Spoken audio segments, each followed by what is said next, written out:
bestbookbits.com presents As a Man Thinketh by James Allen, published in 1903 and weighing in at 64 pages. A literary essay. It was described by Allen as dealing with the power of thought and particularly with the use and application of thought to happy and beautiful issues. Allen has tried to make the book simple so that all can easily grasp and follow its teachings and put into practice the methods which it advises.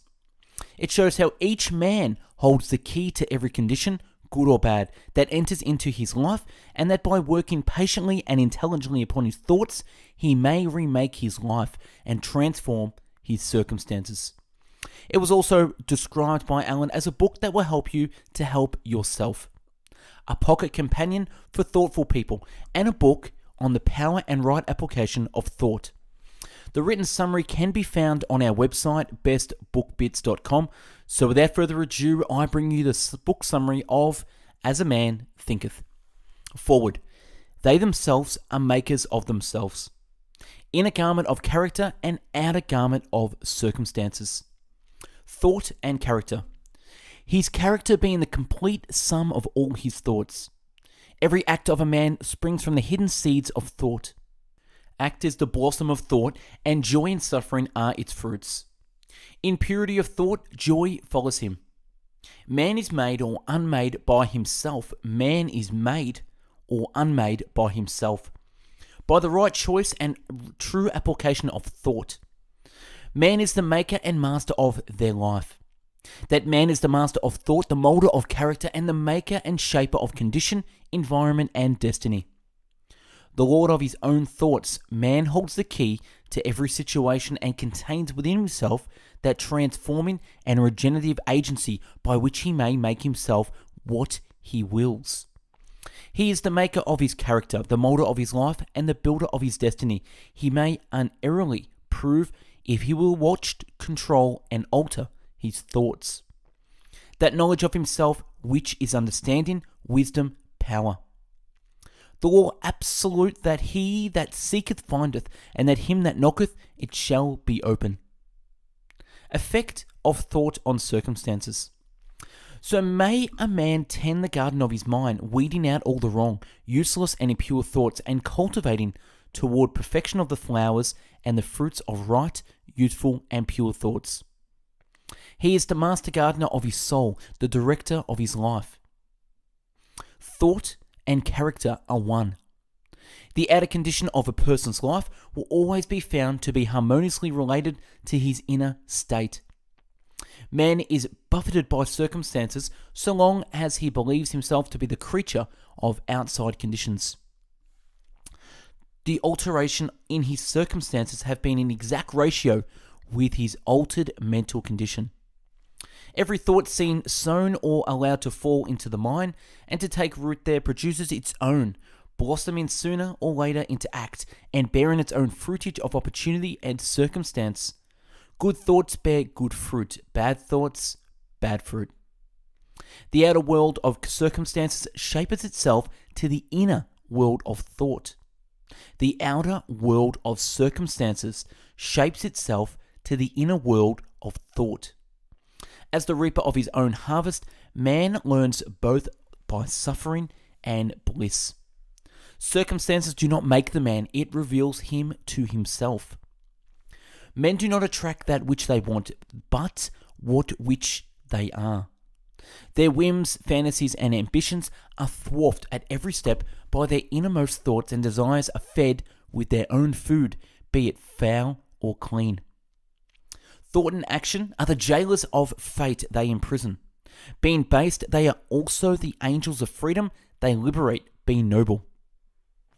His wished and prayers are only gratified and answered when harmonized with his thoughts and actions.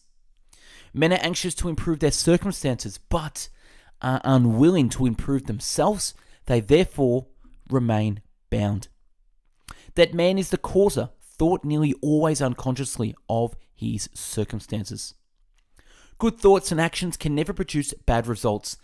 Bad thoughts and actions can never produce good results. Suffering is always the effect of wrong thought in some direction. It is an indication that the individual is out of harmony with himself. with the law of his being. A man is not rightly conditioned until he is a happy, healthy, and prosperous being. And happiness, health, and prosperity are the result of a harmonious adjustment of the inner with the outer, of the man with his surroundings. He will find that as he alters his thoughts towards things and other people will alter towards him. Let a man radically alter his thoughts, and he will be astonished at the rapid transformation it will effect in the material conditions of his life. Men imagine that thought can be kept secret, but it cannot. It rapidly crystallizes into habit, solidifies into circumstance. A particular train of thought persisted in, be it good or bad, cannot fail to produce its results on the character and circumstance, but he can choose his thoughts, and so indirectly, yet surely, shape his circumstances. Effect of thought on health and the body. The body is the servant of the mind. It obeys the operation of the mind, whether they be deliberately chosen or automatically expressed. Disease and health, like circumstances, are rooted in thought. Thoughts of fear have been known to kill a man as speedily as a bullet, and they are continually killing thousands of people just as surely, though less rapidly.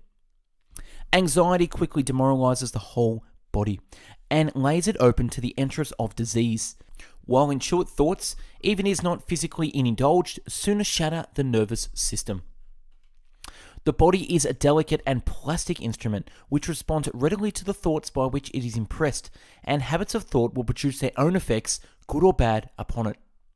Thought is the foundation of action, life the manifestation.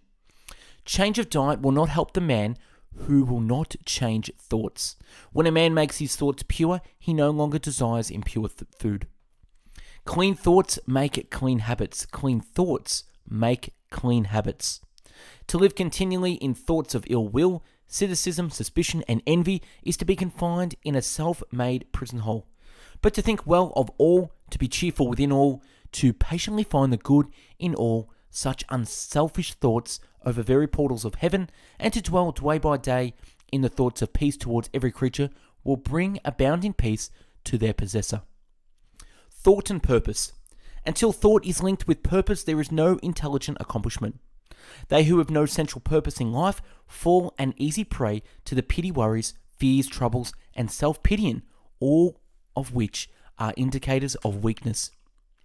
A man should conceive of a legitimate purpose in his heart and to set out to accomplish it. He should make this purpose a centralizing point of his thoughts. Even if he fails again and again to accomplish his purpose, as he necessarily must until weakness overcome, the strength of character gain will be the measure of his true success. Enter the ranks of those strong ones who only recognize failure as one of the pathways to attainment. The will to do springs from the knowledge that we can do. Doubt and fear of the great enemies of knowledge, and he encourages them who does not slay them, dwarfs himself at every step. He who has conquered doubt, he has conquered failure. He has conquered doubt. He has conquered failure. Thought allied fearlessly to purpose becomes creative force. The thought factor in achievement. All that a man achieves and all that he fails to achieve is a direct result of his own thoughts. Individual responsibility must be absolute. A man's weakness and strength, purity and impurity are his own and not another man's. They are brought about by himself and not by another, and they can't be altered by himself, never by another. His condition is also his own and not another man's. His suffering and his happiness are evolved from within. As he thinks, so is he. As he continues to think, so he remains. A man cannot help a weaker unless that weaker is willing to be helped.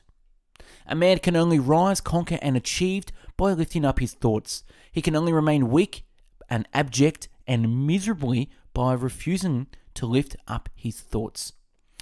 He is limited only by thoughts which he chooses. He is limited only by the thoughts which he chooses. He who is constantly in conception of noble and lofty thoughts, who dwells upon all that is pure and selfless, will as surely as the sun reaches its zenith and the moon its full, become wise, noble, and character, and rise into a position of influence and blessedness. Achievement of whatever kind, the crown of effort, the diadem of thought, By the aid of self-control, resolution, purity, righteousness, and well-directed thought, a man ascends. Victories attained by right thought can only be maintained only by watchfulness. Visions and ideals. The dreamers are the saviors of the world, as the visible world is sustained by the invisible. Buddha beheld the vision of a spiritual world of stainless beauty and perfect peace, and he entered into it. Desire is to obtain, to aspire is to achieve. Your vision is the promise of what you shall one day be. The greatest achievement was first and for a time a dream. The greatest achievement was at first and for a time a dream. Dreams are the seedling of reality. Your circumstances may be uncongenial, but they shall not remain so if you only perceive an ideal and strive to reach it. You will reach that which you earn, no more, no less. In all human affairs, there are efforts and there are results, and the strength of each effort is the measure of the result. The vision that you glorify in your mind, the ideal that you, when you enthrone in your heart this year, will build your life by, this you will become. Serenity. Calmness of mind is one of the most beautiful jewels of wisdom. As he develops a right understanding and sees more and more clearly the internal relations of things by the action and cause and effect, he ceases to fuss and fume and worry and grieve, and remain poised, steadfast, serene. The more tranquil a man becomes, the greater in his success, his influence, his power for good. Great majority of people do not ruin their lives and mar their happiness by the lack of self-control. Self-control is strength. Right thought is mastery. Calmness as power. Say unto your heart, peace, be still. And that's a wrap on As a Man Thinketh by James Allen. Subscribe to our channel now for future summaries, and check out our website bestbookbits.com for the written and audio summary. The website is amassed with hundreds of book summaries from the classics to the current. Have a browse to help further your education through the power of books. Like, comment, or share if you got something from this summary. Thanks for watching, and have yourself an amazing day.